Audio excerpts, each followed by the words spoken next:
వాక్య భాగంలో చదువుకుని ప్రార్థన చేసుకుని వాక్య ధ్యానంలోకి వెళ్దామండి.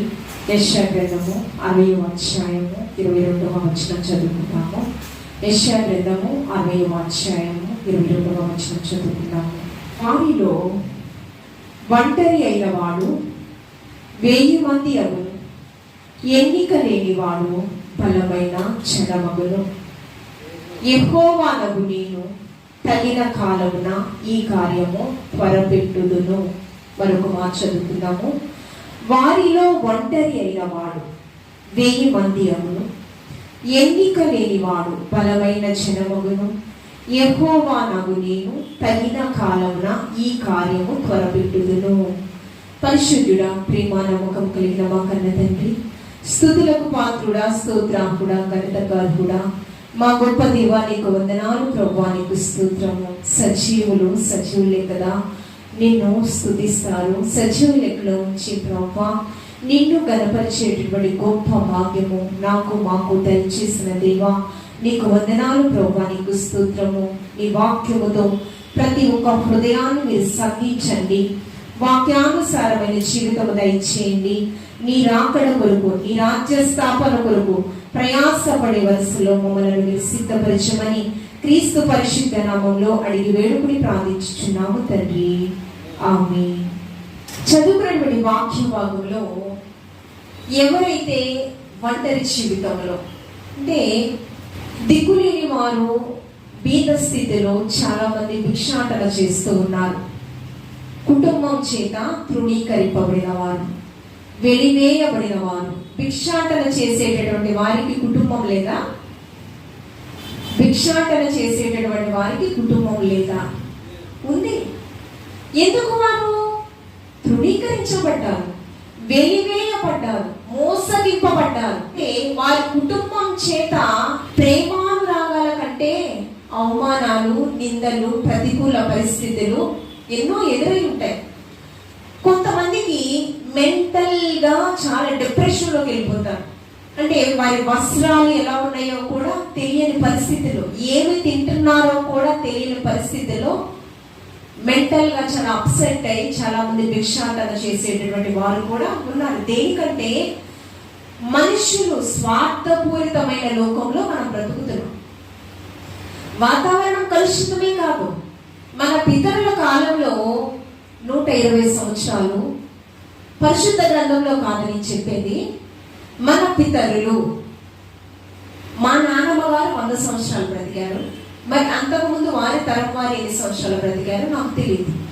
అప్పుడు వాతావరణం కలుషితమవులా, ఆహారం కలుషితమవులా, మనుష్యుల హృదయాలు కలుషితమవులా. కానీ ప్రస్తుతము దేవుడు మనకిచ్చిన ఆయుష్కాల పరిమితి 70 సంవత్సరాలు. అధిక ఆయుష్ అయితే 80 సంవత్సరములు. ఆయాసము వ్యర్థమే. ఒక మనిషి 50 సంవత్సరాలు బ్రతకడమే చాలా కష్టతరంగా ఉంది. ఎందుకంటే ఆహారము, వాతావరణం కలుషితమై, ఏమి కలుషితమయ్యి పిచ్చివారి వలె భిక్షాటన చేస్తూ ఉన్నారంటే మనుషుల హృదయాలు కలుషితం అవడం వల్ల వారు మెంటల్ గా చాలా అప్సెట్ లో ఉండి వారు దిక్కుతోచని దయనీయమైన పరిస్థితిలో వారు బ్రతుకుతూ ఉన్నారు.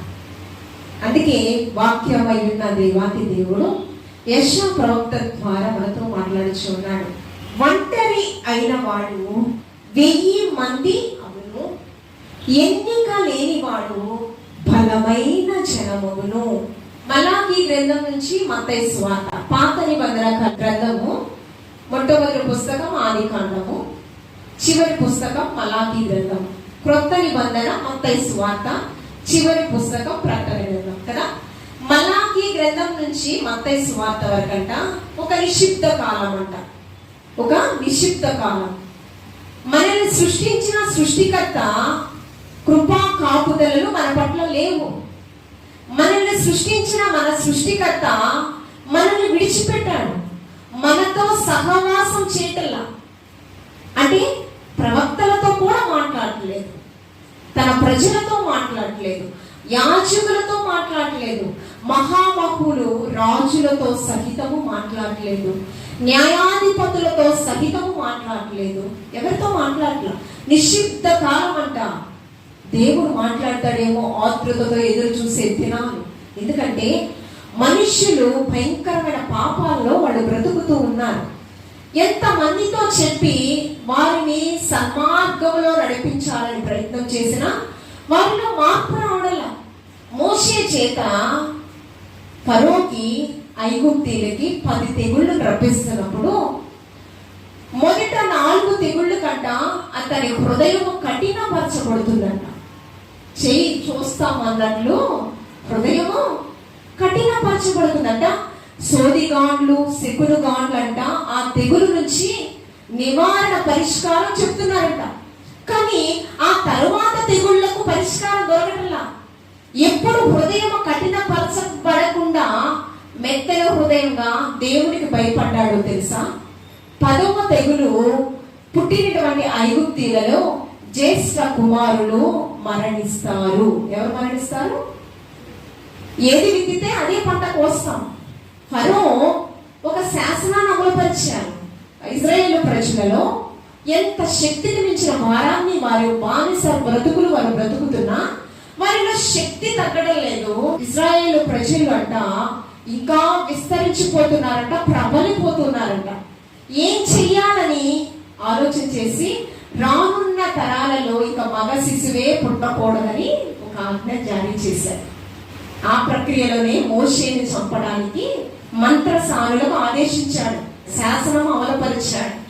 శాసనాన్నే తారుమారు చేశాడు దేవాతి దేవుడు. ఆశ్చర్యకరుడు. ఏ తల్లి గర్భములో పిండముగా రూపింపబడకమునకు ఎన్ని పట్ల మనందరి పట్ల దేవుని యొక్క మహోన్నతమైన ప్రణాళిక ఆయన ప్రతిష్ఠించుకుని ఉన్నాడు. ప్రతిష్ఠితమైన జనాంగము మనము, దేవునికి నాచీరు చేయబడిన వంశము మనము.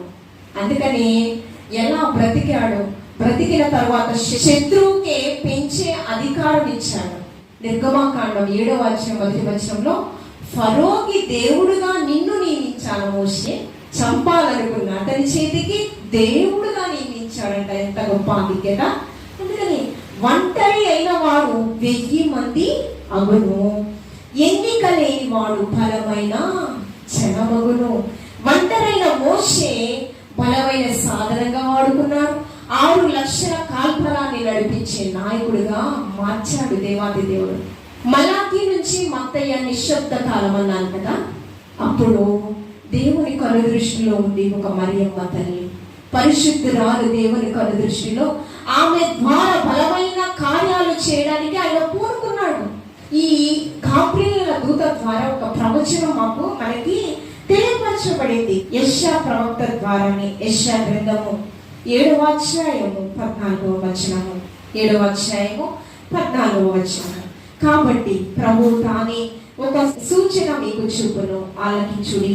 కన్యక గర్భవతి అయి కుమారుడు కని అతనికి ఇమ్మానుయేలని పేరు పెట్టును. ఇమ్మానుయేలు అనే మాటకు అర్థము దేవుడు మనకు తోడుగా ఉండును. ఎవరు తోడుగా ఉంటారంట? నీ ఒంటరి జీవితంలో ఎవరు నాకు తోడు లేదని నువ్వు అనుకుంటున్నావేమో, మంచి సహవాసం లేదని నువ్వు అనుకుంటున్నావేమో. ఎవరి శ్రేష్టమైన ఈవులు నీకు ఇవ్వడానికి, మంచి సహవాసముతో భూ సంబంధమైన పర సంబంధమైన ఆశీర్వాదాలు నీకు ఇవ్వడానికి ఎవరు తోడుగా ఉన్నాడో తెలుసా? ఇమ్మానుయేలు దేవుడు నీ ఒంటరి జీవితంలో నీకు, నాకు, మనందరికీ కూడా తోడుగా ఉన్నాడు.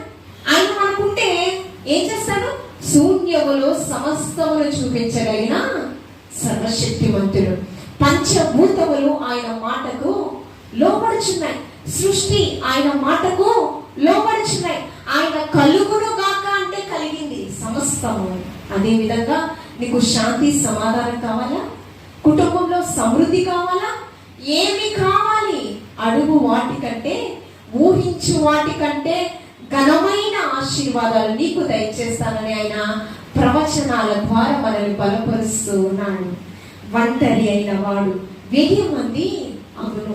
ఒక దినము ఈ ఒంటరి జీవితంలో నిస్సహాయ స్థితిలో ఉన్నటువంటి ఇశ్రాయేలీయుడు న్యాయాధిపతి అయినటువంటి గిద్యోను ఒంటరి పరిస్థితిలో ఉన్నాడంట. తన పితరులు, తన కుటుంబం యావత్తు కూడా దయనీయమైన పరిస్థితిలో ఉన్నారంట. ఎందుకు అంటే అనేక మార్లు దేవునికి ఆయాసకరమైన బ్రతుకుతూ ఉన్నప్పుడు వారికి బుద్ధి చెప్పడానికి శత్రువుల చేతికి దేవాతి దేవుడు వారిని అప్పచెప్పాడు. శత్రువులకు విజయాన్ని ఇచ్చాడు దేవాతి దేవుడు. ఇజ్రాయేల్ ప్రజలకు ఎన్ని కార్యాలు చేశాడు? అయ్యా, బానిస బ్రతుకులు బ్రతకడం మాకు ఇష్టం లేదు, ఫరో కాడి కింద మాకు బానిసత్వం ఉంది, నీ కాడి కింద నాకు పౌరసత్వం ఉందయ్యా, అది మాకు కావాలని విజ్ఞాపన చేశారు. విజ్ఞాపన చేస్తే యాచనలు విని మోషేని పంపిస్తే కృతజ్ఞత కలిగి వారు బ్రతకాలి, కానీ కృతజ్ఞత లేని వారిగా స్వార్థపరులుగా వారు మాటల ద్వారా పలుమార్లు దైవజనుడైనటువంటి మోషేను దూషించాడు. అంతేకాకుండా సృష్టికర్తని, సర్వము మనకు అనుగ్రహించిన ఆ సృష్టికర్తని కూడా అనేక మార్లు సొనిగిన పరిస్థితి. 40 దినాలలో సమృద్ధికి నిలమైనటువంటి పాలు తేనెను ప్రవహించు కానాను దేశానికి మీరు వెళ్తారు. 40 దినాల నిరీక్షణ కూడా మాకొద్దు. మాకేం కావాలి? వెను వెంటనే మేము కార్యించుకోవాలి, వెను వెంటనే మాకు ఆశీర్వాద ఫలము 40 దినాలు వెయిట్ చేయండి. అనేక సంవత్సరాలు బానిసత్వంలో బానిస బ్రతుకులు బ్రతికారు కదా, 40 దినాలు ఓర్చుకోలేరా? ఓర్చుకోవాలి కదా. కానీ వీరి అవిశ్వాసం వల్ల 40 సంవత్సరాలు అరణ్య మార్గంలో నడిచిన వారి చెప్పులు అరగలేదు, వస్త్రములు మాయలేదు. పరిశుద్ధాత్మ దేవుడు తేటగా వ్రాసాడండి. ఆకాశం నుంచి మన్నాను కురిపించాడంట. ఏంటి? పరలోకపు మన్నా కాదండి, తినే క్షయమైన ఆహారాన్ని ఎక్కడి నుంచి కురిపించాడు? ఆకాశం నుంచి కురిపించాడంట. పగలు మేఘ స్తంభమై, రాత్రి అగ్ని స్తంభమై, నిత్య కాపుదల.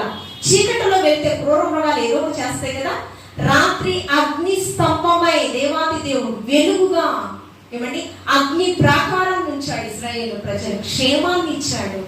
ఎర్ర సముద్రాన్ని ఆరిన నేలగా చేశాడు. మారా నీటిని మారానుభవం మధురముగా మార్చగలవు. ఎలా చేశాడంట? మారా నీటిని మధురమైన జలాలుగా. ఎన్ని చేసిన సృష్టికర్తను సొడిగారండి. మోషేతో అనేక మార్లు నిన్ను దూషిస్తారా? ఫరోకి దేవుడుగా నిన్ను నియమిస్తే, ఫరోకి కుమారుడిగా గొప్ప ఆధిక్యత, సకల భోగాలు నువ్వు విడిచిపెట్టి నా కొరకు నువ్వు వెళ్ళావు, నిన్ను ఎలా దూషిస్తారు మోషే? వీరిని నేను ఇప్పుడే అగ్ని చేత కాల్చి వేస్తాను, వీరిని నాశనం చేస్తానంటే, మోషే వద్దు ప్రభువా, ఐగుప్తు నుంచి నువ్వు నాశనం చేయడానికే తీసుకుని వచ్చావనే మాట నీవు తీసుకోవద్దు ప్రభువా అని అనేక మార్లు మోషే ఇశ్రాయేలు ప్రజల కొరకు విజ్ఞాపన చేశాడు.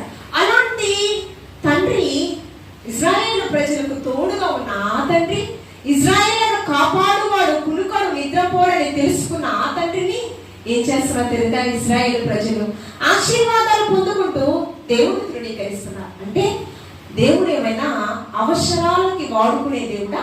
అంటే అంత స్వార్థపరులుగా మనం న్యాయాధిపతుల గ్రంథము 6వ అధ్యాయము 1 ఇశ్రాయేలీలు యెహోవా దృష్టికి దోషులైనందున ఏమయ్యారట? దోషులైనందున యెహోవా 7 ఏళ్ళు వారిని శత్రువులైనటువంటి మిద్యానీయులకు అప్పగించాడంట. దేనికంట? వారి దోష శిక్ష భరించలేనంతగా ఉందంట. దానికి వారికి బుద్ధి చెప్పడానికి శత్రువులైనటువంటి మిద్యానీయులకు వారిని అప్పగించడము జరిగింది. 7 సంవత్సరాలు 7 సంవత్సరాలు మిద్యానీయుల చెయ్యి ఇశ్రాయేలు మీద హెచ్చాయను గనుక వారు మిద్యానీయుల ఎదుట నిలువలేక కొండలలో ఉన్న వాగులను, గుహలను, దుర్గములను తమకు సిద్ధపరచుకుని శత్రువులైనటువంటి మిద్యానీయులకు విజయాన్ని వారిని హెచ్చింప చేశాడంట దేవాది దేవుడు. దేనికి? దోష శిక్ష భరించలేనిదిగా ఉంది.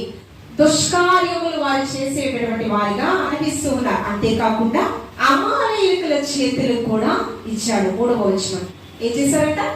వారి పంట పొలాలను, వారి గృహములను, సమస్తాన్ని ఎవరికి ఇచ్చేసారంట? మిద్యానీయులకు, అమాలేకులకు. ఎవరి పంట పొలం మీద మిడతల దండు ఎలా వస్తుందో అకస్మాత్తుగా ఆ రీతిగా వారు వచ్చారట వారి మీదకి. అంతేకాకుండా 4వ వచనం వారు ఎదుట దిగి గాజాకు పోనంత దూరము భూమి పంటను పాడు చేసి ఒక గొర్రెను గాని ఎద్దును గాని గాడిదను గాని జీవన సాధమైన మరి దేనిని గాని ఇశ్రాయేలులకు ఉండనియా లేదు. అంటే నిస్సహాయ స్థితిలో నిరుపేదలుగా ఇశ్రాయేలు ప్రజలను ఉంచి ఉన్నాడు. ఇశ్రాయేలు మిద్యానీయుల వలన మిక్కిలి హీన దశకు వచ్చినప్పుడు వారు యెహోవాకు ప్రారంభంలోనే మొరపెట్టొచ్చు కదా, అయ్యా శత్రువులతో మాకు బుద్ధి చెప్తున్నావా, మాకున్నటువంటి అహంకారం మనసును మానుచి దూరం చేయడానికి వారికి విజయాన్ని ఇచ్చావా ప్రభువాని వీరిలో మార్పు రావాలి కదా. మన కుటుంబంలో ఏదైనా శోధన శ్రమ ఒకరి చేత మనము బాధింపబడుతున్నప్పుడు, అయ్యా ఎందుకయ్యా శత్రువు చేతికి మమ్మల్ని ఇచ్చావు, మాకేదైనా పాఠం నేర్పించాలనుకుంటున్నావా ఆలోచనలు వస్తాయి కదా. అలాగే ఇశ్రాయేలు ప్రజలకు కూడా రావాలి కదా. మొరపెట్టలేదంట. పంట పొలాలు గొర్రెల మేకల మంద అంత సమస్తాన్ని ఇచ్చినా కూడా మొరపెట్టలేదంట. ఎప్పుడు మొరపెట్టారంట? హీన దశకు, ఆకలి మంటతో, ఏమంటే దిక్కులేని వారిగా, ఇంకా నాకు చెప్పాలంటే భిక్షాటన అడుక్కునే స్థితిలో వారు హీన దశలో దేవునికి యెహోవాకు మొరపెట్టారు. దేవాది దేవుడు కృప కనికరములు మన పట్ల చూపిస్తూ ఉన్నాడు. ఏమండి అతిక్రమములు దాచిపెట్టువాడు వర్ధిల్లడు. వాటిని ఒప్పుకుని విడిచిపెడితే దేవుని యొక్క కనికరము మన పైన చూపిస్తానని దేవాది దేవుడు వాగ్దానం ఇచ్చాడు. అందుకనే ధన్యతలలో ఒక ధన్యత ఏంటి? కనికరము గలవాడు ధన్యులు. వారేం చూస్తాడు? కనికరాన్ని చూస్తాడు.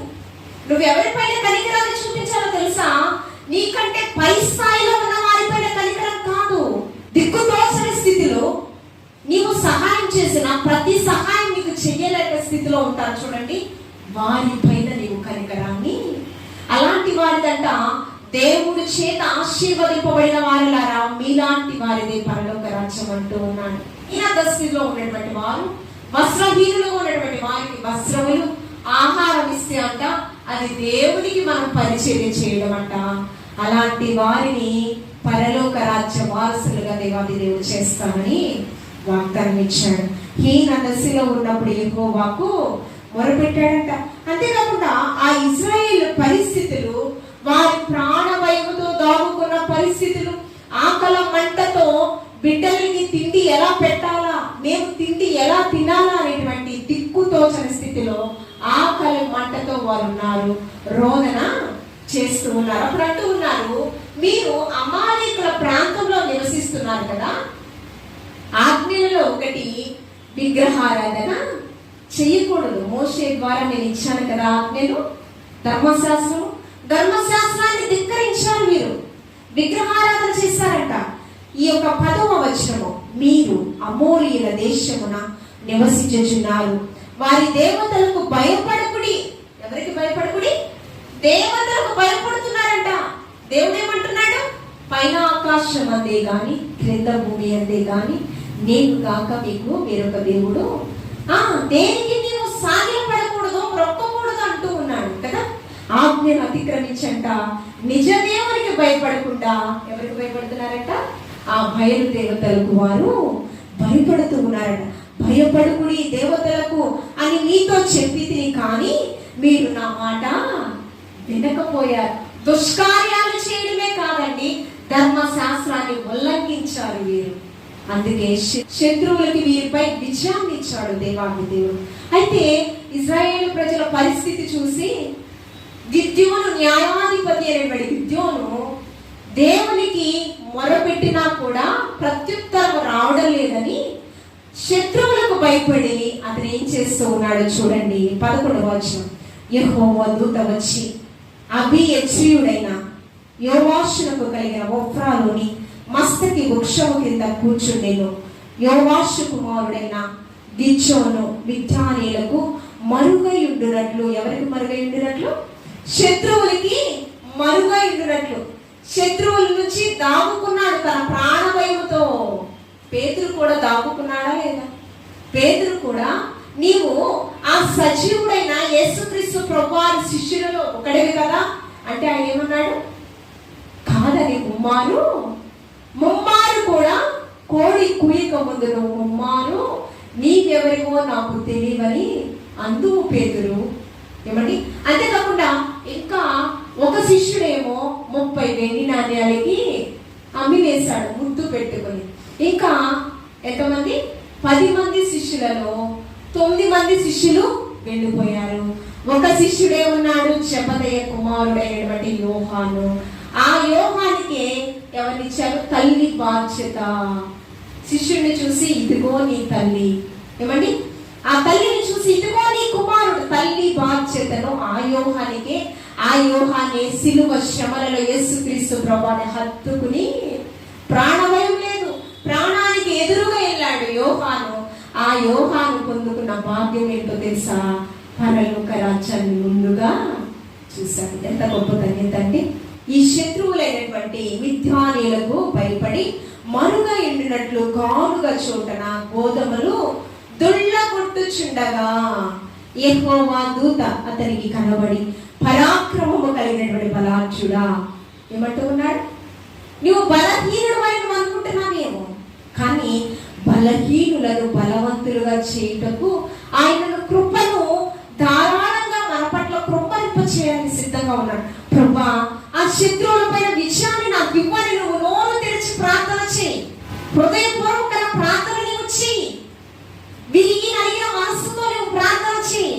కానీ అలా కాకుండా ఏం చేశాడు? భయపడిపోయి గానుగా చూడన గోధుమలను దొల్లో కొట్టుచు ఉన్నాడంట. అప్పుడు అంటూ ఉన్నాడు, నీవు బలహీనుడు కాదయ్యా, పరాక్రమము కలిగిన బలాఢ్యుడా అంటూ ఉన్నాడు. ఈ యొక్క 1 యోహాను పత్రిక 4వ వచనంలో దీని అవసరం లేదు. చిన్నపిల్లలారా, మీరు దేవుని సంబంధులు. ఎవరు? చిన్నపిల్లలు. మీలో ఉన్నవాడు లోకంలో ఉన్నవాడి కంటే గొప్పవాడు అంటూ ఉన్నాడు. చిన్న బిడ్డల్లోనే దేవుడు ఉంటే ఏమంటే మనలో ఉండడా? మనం సామాన్యమైన వ్యక్తులం కాదండి, బలాఢ్యులము, ఘనమైన కార్యము, బలమైన కార్యములు చేసేటటువంటి. దావీదు పొట్టివాడే కదా. నిషేధించబడిన రాయి. చదువుకున్నటువంటి లేఖన భాగం ఏంటి? ఒంటరి అయిన వాడు 1000 మంది అగును, ఎన్నికలైన వాడు బలమైన జనమగును. ఒంటరి స్థితిలో ఉన్నటువంటి దావీదుకి 22వ సంకీర్తనలో పాడుతాడు కీర్తన, నా దేవా నన్నేల నీవు చెయ్యి విడిచితివి అంటూ ఉన్నాడు. తన ఒంటరి జీవితం ఎందుకు? 10 మంది సంతానం యెష్షయికి. ఏమంటే కనిష్ఠుడు. కుటుంబం అంతా కూడా విసర్జించబడింది. అందుకని ఆ వాక్య భాగంలో మనం చూసినట్లయితే 118వ సంకీర్తన 22వ వచనము, ఇల్లు కట్టువారి నిషేధించబడిన రాయి మూలకు ఏమవుతుందంట? నిషేధించబడిన మనిషి ఏమవుతాడు? మూలకు తెల్లరాయిగా అవుతాడు. నీ కుటుంబంలో నేను నిషేధించబడుతున్నావా? నిన్నే మూలక తలరాయిగా చేస్తానని. దావీదుని అన్నలు నిషేధించారు, కుటుంబం నిషేధించింది, కానీ దేవుని కొద్ది దృష్టిలో నుంచి తప్పింపబడరాదు. ఓర్పనే పాఠము, నిరీక్షణ ఫలము కోసము దావీదు ఎదురు చూశాడు. ఆ అరణ్య మార్గంలో దేవునితో సహవాసం చేశాడు. అందుకని మూలకు తలరాయిగా ఇశ్రాయేలు ప్రజలకు 2వ రాజుగా దావీదు నియమింపబడ్డాడు. దావీదు గొల్యాతును ఓడించాడు. ఎలా ఓడించాడు? దావీదు బలాఢ్యుడా? మంచి పర్సనాలిటీ ఉందా? లేదండి, పొట్టివాడు. అతనికి ఏమి ఇచ్చాడు? గొప్ప జ్ఞానాన్ని ఇచ్చాడు. వడిసెల రాయితో గొల్యాతును హతం చేశాడంట. అంత జ్ఞానం ఎవరిచ్చారు? దేవాది దేవుడు. అందుకని సౌలు 1000 కొలది, దావీదు 10,000 కొలదంట. అప్పుడు ఫస్ట్ ఎవరు రాజు ఇశ్రాయేలు ప్రజలకు? సౌలు కంటే గొప్ప ఆధిక్యతను ఎవరిచ్చారు? దావీదుకి ఇచ్చారు. సౌలు అంట 1000 మంది మీదే విజయాన్ని పొందాడంట రాజుగా ఉన్నప్పటికీ కూడా. కానీ ఈ యొక్క దావీదు 10,000 మంది మీద విజయాన్ని, సౌలు 1000 కొలది, దావీదు 10,000 కొలదని పాటలు పాడుచు తంబుర సితార నాట్యముతో ప్రతి గానాలు చేస్తూ దావీదుకు ఆహ్వానం తెలుపుతున్నారంట. ఎవరైతే ఆ శత్రువులపై విజయాన్ని ఇస్తారో వారికి రాజ్యాధికారాన్ని ఇస్తానని ప్రామిస్ చేశాడు. మాటను వెనుకకు తీసుకున్నాడు లేదండి, కానీ దేవాది దేవుడు ఆయన వాగ్దానము దావీదు పట్ల స్థిరపరిచాడు. నిషేధించబడిన రాయి మూలకు తలరాయి. యేసుక్రీస్తు ప్రభువారు కూడా నిషేధించబడ్డారు తన కుటుంబస్తుల చేత, ఏమంటే ప్రజల చేత నమ్మించి మోసం చేశారు శిష్యులు. వారి చేత నిషేధించబడిన యేసుక్రీస్తు ప్రభువారు మూలకు తయారైగా యావత్ ప్రపంచం చేత కొనియాడబడుతూ ఉన్నారు. లోక కళ్యాణం కొరకు పరిశుద్ధుడైన యేసుక్రీస్తు ప్రభువారు తనను తాను రిక్తిగా చేసుకుని పునరుద్ధానుడై మరణాన్ని చేయించి ఆయన తిరిగి లేచాడు. ఇక్కడ ఏమవుతుందో తెలుసా? ఆ కింద వచనాలను పిరిగి వాడు కాదయ్యా, బలమైన కార్యాలు చేయగలటువంటి శక్తిమంతుడు, పరాక్రమము కలిగినటువంటి బలార్జుడా అని పిలుస్తూ యెహోవా నీకు తోడై ఉన్నాడు. ఎవరికి తోడై ఉన్నాడు? గిద్యోను, న్యాయాధిపతి అయినటువంటి గిద్యోనుకి తోడుగా ఉన్నాడట. అంతేకాదు అప్పుడంటూ ఉన్నాడు గిద్యోను, చిత్తము నా ఏలినవాడ యెహోవా మాకు తోడయ్యుండిన ఎడల ఇదంతా ఎలా జరిగింది? యెహోవాయే మాకు తోడుంటే అమాలేయులకు మిద్యానీయుల చేతికి మమ్మల్ని ఎందుకు ఇచ్చాడయ్యా? యెహోవా నా పితరులకు అనేకమైన ఘనమైన కార్యాలు చేశాడని నేను విన్నాను. కానీ ఇది చూస్తూ ఉన్నప్పుడు చాలా ఆశ్చర్యం మాకు కలుగుతుంది. అన్ని ఘనమైన కార్యాలు చేసిన సృష్టికర్త మాకెందుకు తోడు లేడయ్యా అని ఆ కింద వచనాలలో మాట్లాడుతున్నా. నమ్మడానికి ఆనవాళ్లే లేవు గిద్యోను జీవితంలో. ఆ యొక్క దూత మాటలు నమ్మే ఆనవాళ్ళు కనిపించట్లేదు. అప్పుడు అంటున్నాడు, లేదు నీకు శత్రువుల మీద విజయాన్ని ఇస్తాడు అంటే నేను నమ్మలేని పరిస్థితిలో ఉన్నాను, నాకు ఒక ఆనవాళ్ళు నీవు చూపించు. ఏమండి, బలి పశువుని నువ్వేం చేయాలి? అగ్నితో దహించి వేయాలి. దహించి వేస్తే అది నాకు ఆనవాలుగా నేను తీసుకుని నా శత్రువుల మీదకి నేను యుద్ధానికి ఏంటి ఆకాశం నుంచి దహన బలి వచ్చి ఈ బలి పశువుని కాల్చివేయాలి. అది నేను ఆనవాలుగా తీసుకుంటున్నాను. అలా ఎప్పుడైతే దహన బలి కాల్చివేయబడుతుందో అప్పుడు నిజంగానే సృష్టికర్త నాకు తోడుగా ఉన్నాడని నేను విశ్వసించి ఏం చేస్తాను? శత్రువుల మీదకి యుద్ధానికి వెళ్తాను. అప్పుడు అంటూ ఉన్నాడు చూడండి 15వ వచనం, అతడు చిత్తము నాయనవాడా దేని సహాయం చేత నేను ఇశ్రాయేలును రక్షింపగలను? నా కుటుంబము మనిషే గోత్రములో ఇశ్రాయేలును రక్షింపగలను. నా కుటుంబం మనిషే గోత్రములో ఎన్నిక లేనిదే. దానికి చదివిన వాక్య భాగం ఏంటి? ఎన్నిక లేనివాడు బలమైన జనమగును, ఒంటరి వాడు 1000 మంది అగును, ఎన్నిక లేనివాడు బలమైన జనమగును. ఇప్పుడు చదువుకున్నటువంటి వాక్యం ఏంటి? అతడు చిత్తము నా ఏలినవాడా దేన్ని సహాయం చేత నేను ఇశ్రాయేలు ప్రజలను రక్షింపగలను? నా కుటుంబము మనిషే గోత్రములోనే ఎన్నిక లేనిదే. నా పితరుల కుటుంబంలో నేను కనిష్ఠుడనై ఉన్నానని ఆయనతో చెప్పాను. అందుకు యెహోవా ఆయననేమి ఏమండి, నేను నీకు తోడయిందును గనక ఒకే మనిషిని హతం చేసినట్లు మిద్యానీయులను నీవు హతం చేయదవని సెలవిచ్చింది. ఏంటండి, మనిషి గోత్రంలోనే మా కుటుంబము ఎన్నిక లేని నిన్ను బలమైన జనముగా దేవుడి కృప నీకు తోడుగా ఉంది. దానికి ఆనవాళ్ళు అడిగినట్టే చేశాడు. అయితే ఈ యొక్క యుద్ధం చేసే ప్రక్రియలలో ఈయన చేసిన పని ఏంటంటే, ఇంతకు ముందు పితరులేమో విగ్రహారాధన చేశారు. ఈ విగ్రహాలను పడగొట్టేశాడంట గిద్యోను. విగ్రహారాధనే తీసివేశాడంట. దేవుడికి ఇష్టమైన అర్పణ ఏంటి ఆరాధన క్రమము ఆయన చేస్తూ ఉన్నాడంట. 24వ వచనం చూడండి, యెహోవా నీకు సమాధానము, భయపడకుము, నీవు చావమని అతనితో సెలవిచ్చారు. 24 అక్కడ గిద్యోను యెహోవా నామమును ఏం చేశాడంట? బలిపీఠం కట్టాడంట. కానీ పితరులు ఏం చేశారు? దేవతలకు భయపడ్డారు. కానీ గిద్యోను ఏం చేశాడు?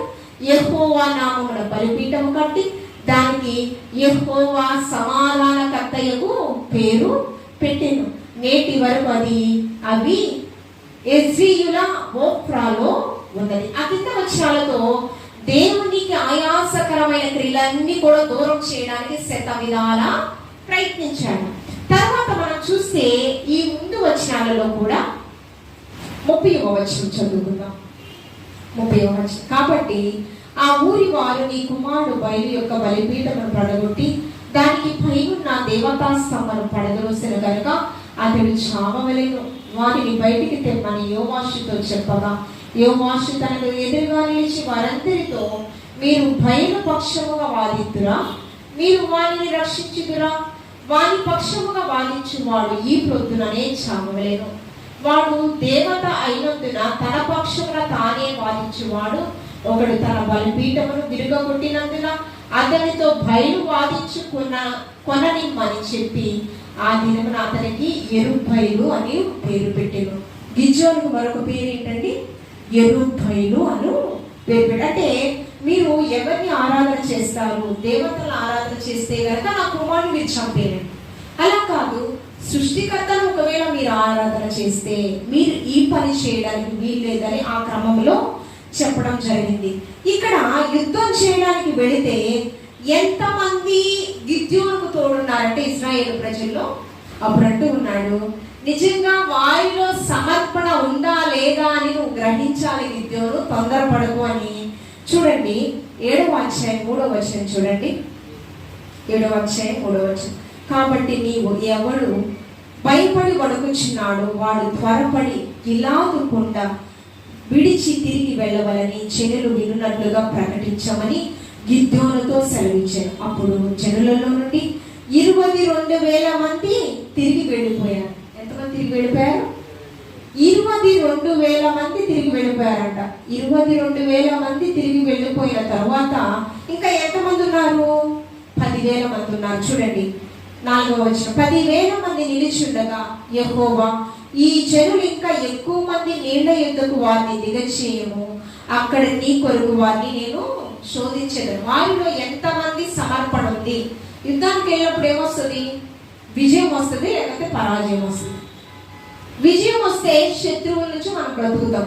పరాజయం అంటే ఏంటి? నీ ప్రాణాలు కోల్పోవాలి కదా. అంటే నీ ప్రాణభయం అనేది ఉండకూడదు కదా. వారినంట నీ కొరకు నేను నిజంగా సమర్పణ ఉందో లేదో అని నేను శోధిస్తాను అంటూ ఉన్నాడు. ఇతడు నీతో కూడా పోవాలని నేను ఎవరి గురించి చెప్పుదును వాడు నీతో పోవలేను. ఇతడు నీతో కూడా పోకూడదని ఎవరి గురించి నీతో చెప్పుదును వాడు పోకూడదని గిద్యోనుతో సెలవిచ్చాను. అతడు నీళ్ల యొద్దకు ఆ జనము దిగచేసినప్పుడు యెహోవా నీళ్ల యొద్దకు ఇశ్రాయేలు ప్రజలకు అలసిపోయి నీళ్లను చేదుకోవడానికి వచ్చినప్పుడు ఆ నీళ్లు ఎలా అంట? కుక్కలు వచ్చి మన ఇంటి దగ్గర ప్రాసెస్ లో ఉన్నటువంటి నీటిని చేదుకునేటప్పుడు ఎలా చేదుకుంటాయి?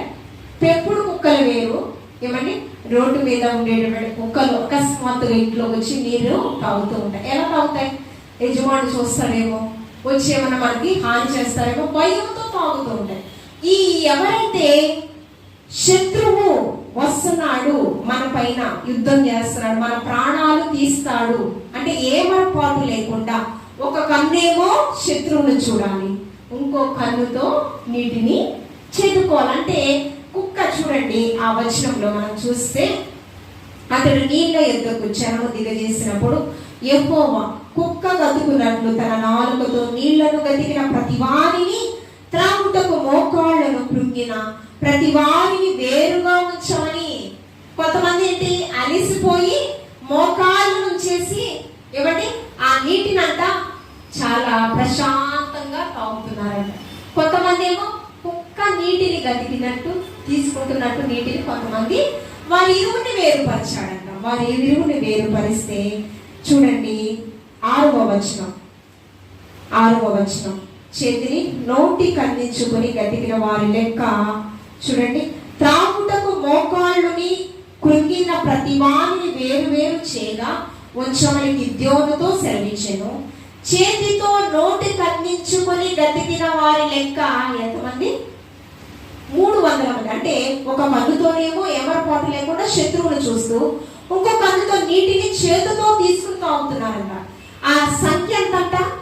300 మంది. అంటే శత్రువుని ఏమరపాటు లేకుండా చూస్తూ ఏమండి ఒకవైపు యుద్ధాన్ని చూస్తూ ఒకవైపు ఏమో తన దాహాన్ని తీర్చుకుంటాడు. అంటే వీరిలో సమర్పణ ఉన్న సంఖ్య ఎంతమంది అంటే 300 మంది మాత్రమే. మిగిలిన చెల్లెలందరూ నీళ్లు త్రాగుటకు మోకాళ్ళను కృంగిరి. అప్పుడు యెహోవా గతికిన 300 మంది మనుషుల ద్వారా మిమ్మును రక్షించెదను, మిద్యానీయులను నీ చేతికి అప్పగించెదను.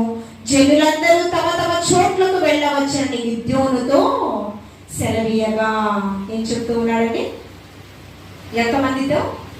ఇంత ముందేమో వేల సంఖ్యలో 22,000 మంది వెళ్ళిపోయారు ప్రాణభయంతో ఉన్నటువంటి. వారిలో ఉన్న 10,000 మంది సంఖ్య ఏమరపాటు లేకుండా మరిచిపోయి శత్రువుని ఏం చేసి ప్రశాంతంగా నీటిని చేదుకునేటటువంటి వారు, సమర్పణ లేని వారు ఎంతమంది అంట? ఎంతమంది? 10,000లో 300 సంఖ్యను తీసివేస్తే ఎంతండి? 9,700 మందికి ఏం లేదు, సమర్పణ లేదు. వారికి ఏముంది? ప్రాణభయం ఉంది. ఏమండి? నిజంగా శత్రువుని నేను ఖచ్చితంగా శత్రువుపై నాకు విజయం కావాలి అనే తపన 9,700 మందికి లేదు. ఎంతమంది ఉందట? ఒంటరి అయిన వాడు 1000 మంది అగును, ఎన్నిక లేని వాడు బలమైన. నువ్వు ఒంటరిగా ఉండడం కాదు, నీతో పాటు ఎవరున్నారు? వేల మూలన అవసరంలా బలాఢ్యులు 300 మంది సంఖ్య చాలు. ఆ 300 మందితో యుద్ధం చేయించి అమాలేకులను, మిథ్యానీయులపై విజయాన్ని దేవాది దేవుడికి ఇచ్చారు. నీ కుటుంబంలో నీవు ఒంటరి వాడివి. ఏమండి? వ్యసనాక్రాంతుడుగా తృణీకరింపబడిన దానుగా మనం ఉన్నామేమో.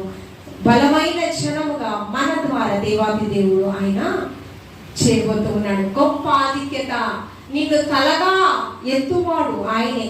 శత్రువుల ఎదుట నీకు భోజనము సిద్ధపరచువాడు ఆయనే.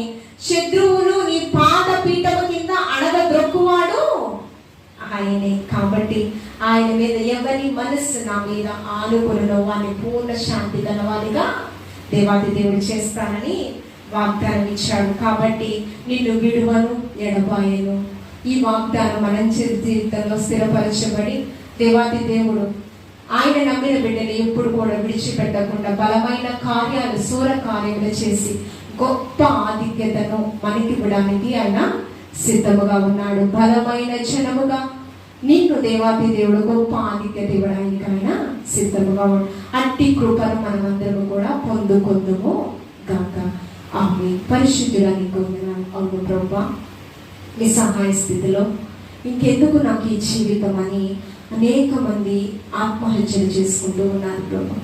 వారితో నీవు మాట్లాడుచున్న దేవా, నిన్ను బలమైన జనముగా గొప్ప ఆధిక్యత ఇవ్వడానికి మా పక్షమున నీవు ఉండి యుద్ధము చేయవాడుగా నీవు ఉన్నావు ప్రభు. మా శత్రువుల పైన మాకు ప్రభు గొప్ప ఆధిక్యత ఇవ్వడానికి, విజయాన్ని ఇవ్వడానికి నీవు సిద్ధముగా ఉన్నావు ప్రభు. నీకు స్తోత్రము. శత్రువుల ఎదుట మాకు భోజనం సిద్ధపరచువాడు నీవు అంటూ ఉన్నావు ప్రభు. నీకు స్తోత్రము ప్రభు. మా పట్ల నీ అద్భుతమైన ప్రణాళికను, అద్భుతమైన కార్యలు మీరు మా ద్వారా మీరు జరిగించుకోమని, సంఘ పరిచర్యలో బలమైన సాధనముగా బలమైన కార్యాలు చేసేటువంటి వారిగా మీరు ఏర్పాటు చేసుకోమని క్రీస్తు పరిశుద్ధ నామంలో అడిగి వేడుకొని ప్రార్థించుచున్నాము తండ్రి. ఆమేన్.